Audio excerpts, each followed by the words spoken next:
kulan dood cilmiyeed oo ku saabsanaa xeerka ciise iyo sidii looga diiwaangelin lahaa UNESCO oo ay soo qaban qaabisay ururka City Heritage Foundation ayaa ka qabsoomay magaalada Diridhabe waxaana ka soo qayb galay marti sharaf kala duwan oo ka kala timiday dalka Djibouti oo u horeeyo abwaanka qoraaga weyn ee Cabdalle Xaaji iyo sidoo kale marti kale oo ka timiday Awdal iyo Salal iyo xafiiska dhaqanka ee dalxiiska deegaanka mas'uuliin ka socotay waxaana ugu horeyn kulankan ka hadlay mas'uuliintii ka socotay magaalada Diridhabe ee martida loo ah ugu horeeyo maareeyaha wakaalada warbaahinta ismaamulka Diridhabe mudane Cabdisalaam Maydhane iyo sidoo kale wakiilka duqa mudane Abubakar Cadoosh marka koobaad dhalinyaradii soo diyaarisay City Heritage iyo cidii kale hawshan ku hawlaneed muddo badan baa horta marka hore waan salaameynaa ta kale odayaasha iyo mas'uuliyiinta iyo ciidaha kale hawshan ka qayb galay barnaamijkan diyaariyay anoo ku hadlaya magacayga gaarka iyo ka ismaamulka Diridhabe waan si fiican baan soo dhaweynaa wad mahadsantiin marka xigta sida taariikhda la ogsoon yahay beeshan Soomaaliyeed beesha Ciisaha taariikh weyn oo taariikh buugaan badan laga qoray maadaama ay leedahay in taariikhda aan ilaalino wixii dhimanna aan buuxino mas'uuliyad inaga wada saaran maadaama ay tahay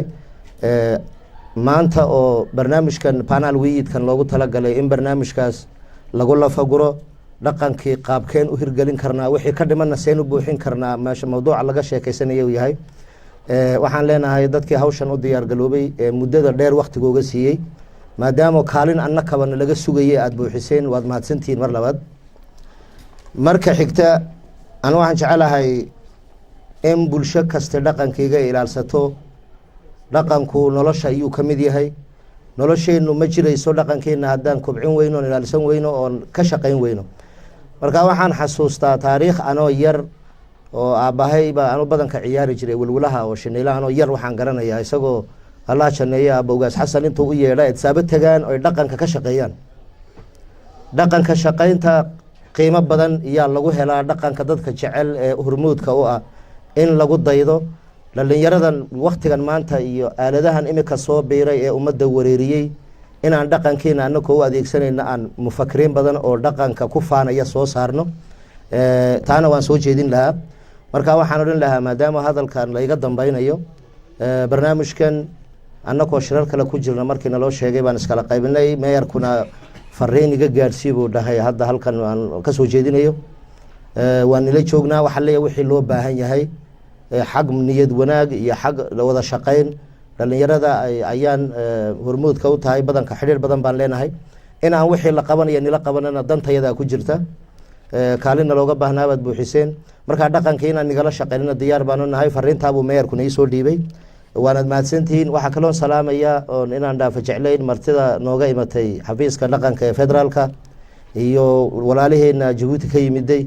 oon aanu dhihi karin Djibouti ka yimaadeen Cabdallo oo reer Diridhabe haban maanta dhexdeena dhex jooga waana dadkii dhaqanka ka shaqayn jiray anu aqoon badan maadaama uu leeyahay anu ardaygu dhaqanka ka shaqeeyo oo jiray abaha ku dayo dhihi jiray markaan xasuustay imanka dib walaalkay salaad oo in badan wada shaqaynada maadaama uu la joogo waan ku mahadsantihiin Diridhabe annagu kaalintayada inaan ka soo baxnana diyaar baan u nahay sidoo kale waxa iyagna kulankan ka hadlay hadalla ka soo jeediyay wasiir ku xigeenka xafiiska dhaqanka iyo dalxiiska deegaanka rabaan yar inaan ka iraahdo dhowr qodob siyaasadda qaranka ee ku aadan dhaqanka iyo roolka xafiiska dhaqanka iyo dalxiiska diiwaangelinta aan doonayno in la diiwaangeliyo xeerka ciisaha iyo bahda soo abaabushay xafladan jamciyadda City Heritage Foundation tan waxay qayb ka tahay barnaamijka halkan aan ku hayno siyaasadda qaranka ee ku aadan Ethiopia qowmiyadaheeda oo si cad u qeexaysa in qowmiyaduhu ay u madax bannaan yihiin oo ay kobciyaan korna ay u qaadaan dhaqankooda taas waxaa si fiican u qeexaya dastuurka qaranka Ethiopia ayaa si fiican u qeexaya waxaa loo ogolaaday ama la fasaxay ama la hirgeliyey in qowmiyaduhu ayagoo ka duulaya dhaqankooda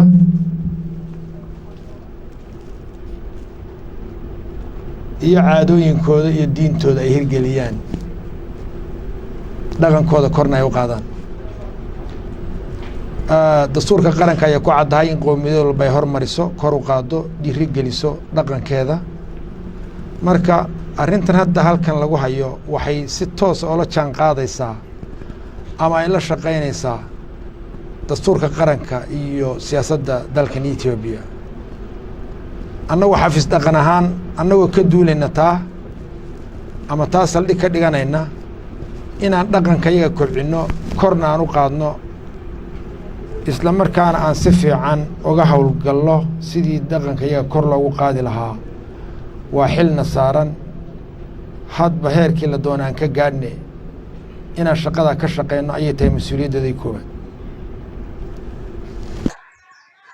intaasi kadib ayaa waxaa kulankan lagu soo jeediyey dood cilmiyeed kala duwan oo ku saabsan dhaqanka xilligii la sameeyay iyo heerka uu maanta taagan yahay iyo dadaalka loogu jiro sidii looga diiwaan gelin lahaa hay'adda UNESCO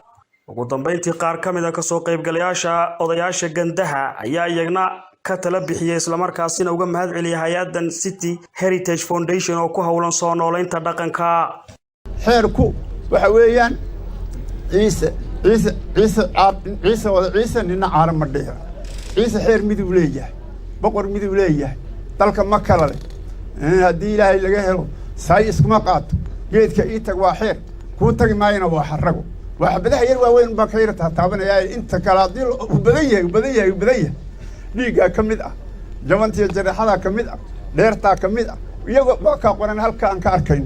tahay waa sidaa waxaan leeyahay kuwa waan u ducaynaynaa ducadii waalidadaan siinaynaa kuwa sidaa u soo dhigay ee sidaa u soo sameeyey ee maanta halkaas soo gaarsiiyey sharaf bay leeyihiin ducadii waalidadana waan u ducaynaynaayo wax badan oo halowsanaabay iyo hilinka ku soo dhigay soo sameeyeen way ku mahadsan yihiin in yar baan ku daray ciise waa wada ciise nina caaran ma dheera 40 oday baa u fadhiisatay meel fikrad bay bixiyeen farsamay wax qabteen sanad bay fadhiyeen xarig aan furanayn iyo xeer bay u dhigeen xumaan way ka baasheen kani baa qolo dheer iyo kani baa qolo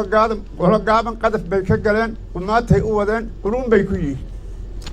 war awowka iyo odayaal hore raagay dad hore u shaqeeyay dastuur bay u dhigeen dariiq bay ku dhigeen dawmeeday ku dhigeen isku soo wada duuboo dad miday ka dhigeen haddii aad socotayso sanad meerta dhexdiisa sahay qaadani maysid isagaa ku sadaaya ku siinayana soorta weligaa ma siraad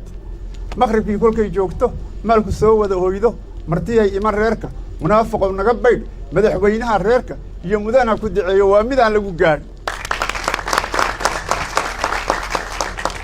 taay waa sidaa tii haddaba dhaqanka inamadii meesha ka ciyaaray iyo haddana waxa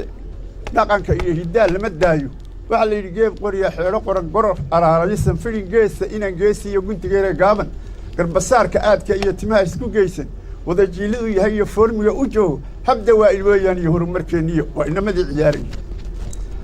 barga xalal lasaan geesa inanka muyaysan oo weliba yaro garacan oo godasha sii joogta inankii kolkaa loo gartay gaadiyay sugiyey onkas malabka lagu soo shubo miidda laga buuxsho hansaraarka ku taalina waa horumarkeennii lama daayo hiddihii iyo dhaqanka lama daayo wixii aan ku soo dhaqnay waxa weeye iminka ciyaal waan u ducaynaynaa duco fiican ducadii waalidkaan siinaynaa isnaan baa tidhi anigu waan hooyan waa hol baan kaaga tigay ducaan duugami baan daaha kugu xidho ducaan duugami baan ideedka uga wada siinay intii soo waxaysa hadalka intaa waa ku soo koobaya qodobadiisu uu weyn yahay haddii ilaahay laga helo dee way iyagaa soo hagaajiyey kolkaa waxaan u dhiibayaa robla wacays guud ahaan kulankan ayaa sii socon doona isla markaasina lagu soo bandhigi doonaa qodobo kala duwan xasan cabdi SDTV magaalada Diridhabe